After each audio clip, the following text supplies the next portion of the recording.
Time to see who's in what pools for Dallas. Let's go ahead and check it out. What?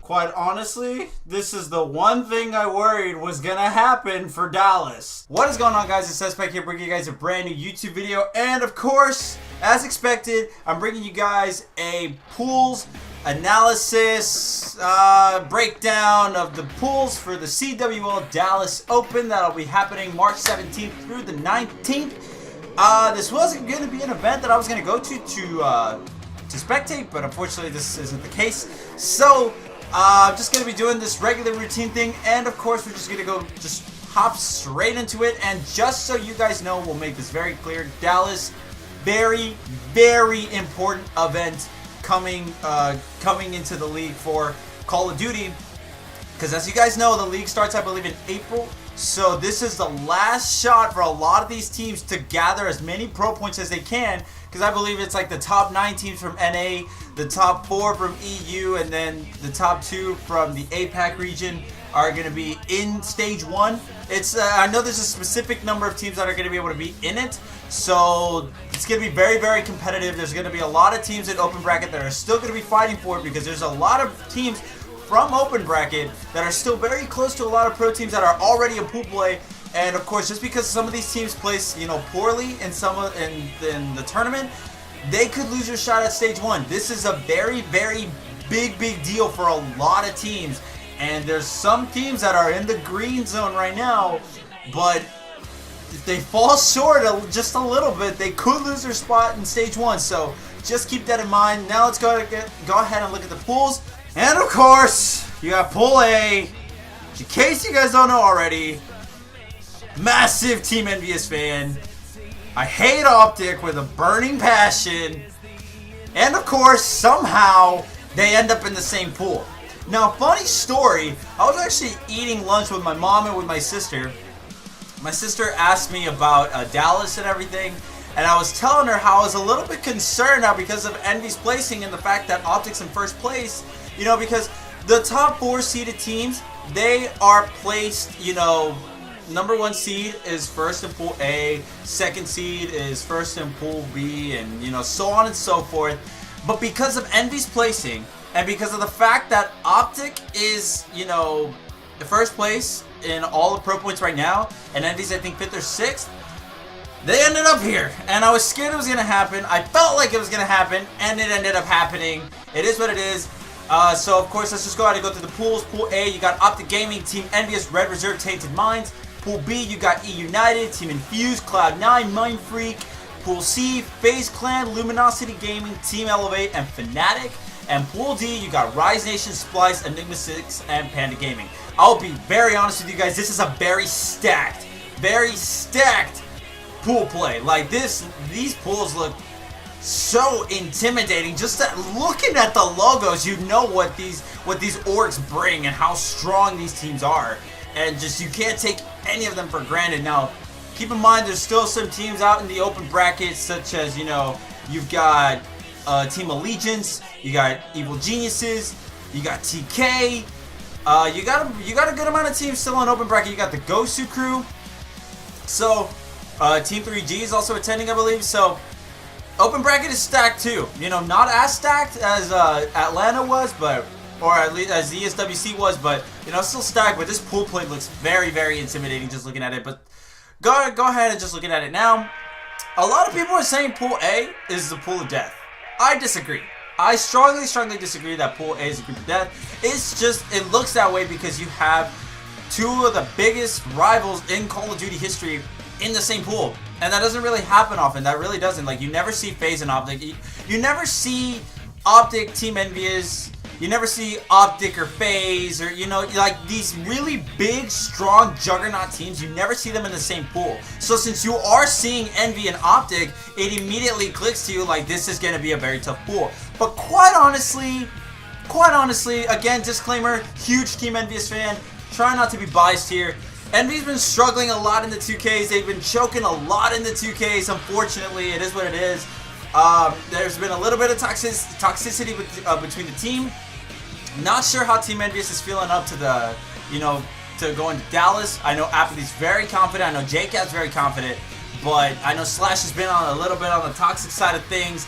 And like I said, they've been choking a lot. John hasn't been up to form recently. From what I've been seeing, LAN and online are two completely different environments. I completely recognize that. And it's not to shoot down Team Envious. So they do have a shot.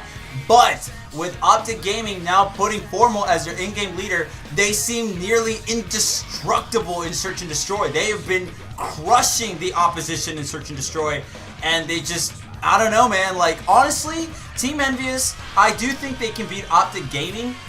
I'm not going to say who's going to take first place or second place, only because of the fact that, not so much because I'm biased, but because this is a very tough prediction. Team Envious can slay. They slay very, very well, and they show up on LAN all the time. If it's on Respawn, if Envy can take all 3 respawns, they got it in the bag 100% because I don't think they're going to be Optic in the S&D.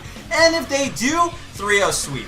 100%. But I don't see Team Envious taking, you know, a Search and Destroy off Optic Gaming. And that doesn't mean that Optic Gaming can't take a respawn off of Envy. They definitely can. They are very slay-heavy team. Formal has been playing out of his mind since the game came out. I don't doubt the guy for a second. You know, Optic versus Envy, very tough matchup. It's going to be freaking awesome. It's going to be on MLG Primetime, I already know. So I'm going to be tweeting about that. It's going to be great.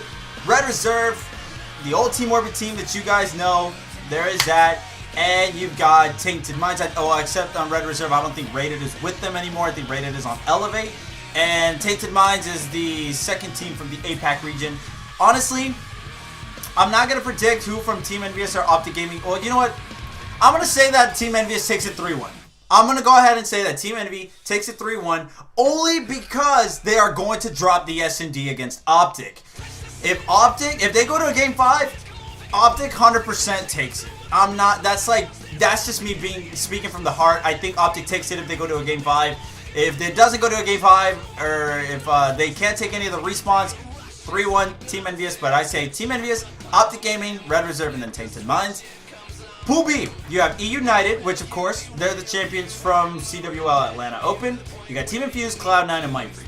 Cloud9, been showing up a little bit on the 2K. The last 2K that they had before this event, or at the time of making this video, they made it to the finals against E6. They ended up losing to E6, but they showed up. They showed a little bit of life. Don't know if we're going to see the team that we saw in Vegas or in that 2K, but Cloud9 is a very unpredictable team, man. But at the same time, you can't doubt Patty P. Patty P's always he's always in the game, no matter what. I never count him out. Mindfreak, they won the CWL Sydney Open. You have to give them that, honestly. Team Infused, a team that I have praised so much on these videos, is that you can never count Team Infused out. They are such a solid team, and they are so well known, or at least in my eyes, for making these really long losers bracket runs. And they're so familiar with the losers bracket, but it's like, I don't know why you put yourself in that situation. But it is what it is. E United, you have Gunless, Arcides, Pristini. Like, these are all top level players. Obviously, they're all pretty new, and they want an open event just like that. Like, quite honestly,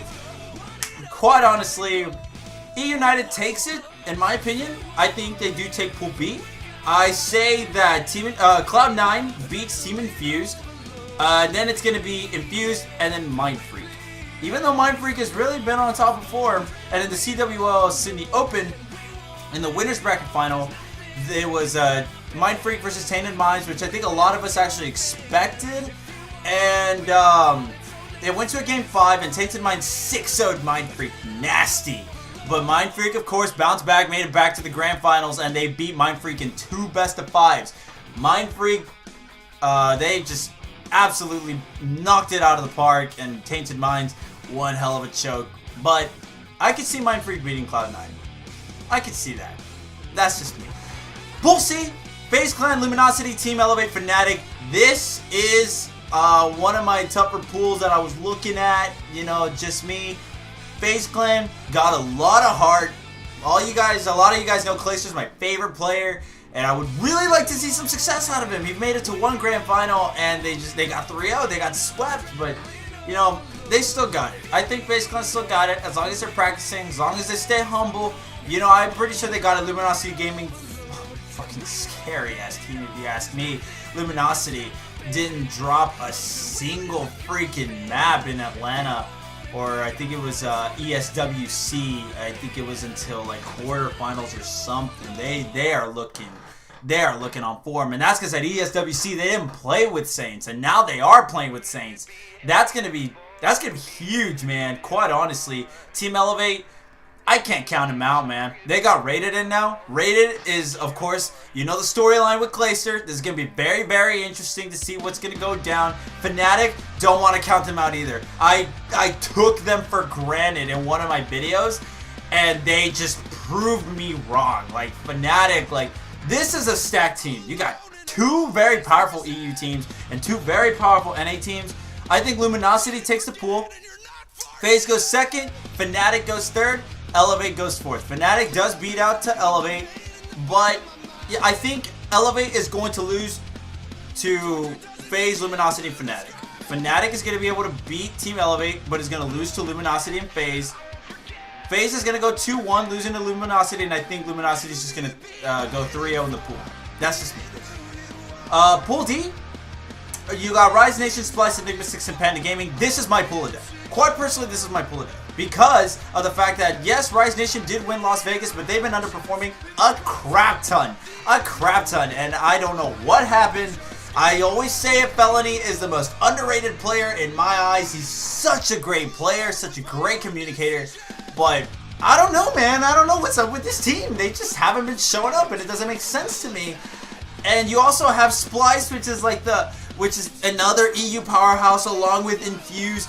And then you got Enigma 6, which of course you can't take them for granted. Very fast team, very smart team, winning the 2Ks, winning some 2Ks. And then you got Panda Gaming, which of course everyone knows took Optic to Game 5, Round 11s. Yes, they choked it, but you can't ignore the fact that they did take Optic the distance, and that is a big deal. I think that is a huge deal. You have two very big, you know, well, they're pro teams because they're in pool play, right? But looking at it, they aren't qualified for Stage 1. None of these teams are, Enigma 6 and Panda Gaming aren't qualified for Stage 1. So in my eyes, I still consider them AM teams, but like at the same time, I don't. They're in pool play. They're a very strong team. You got Enigma 6 that's freaking winning 2Ks, and then Panda Gaming that's taking Optic Gaming the distance. Like, I consider them AM teams, but at the same time, I consider them pro teams. It's a little bit of a weird situation. Then, of course, you got Splice, which they took the London Open, I believe they did, and, you know, not a lot of room here.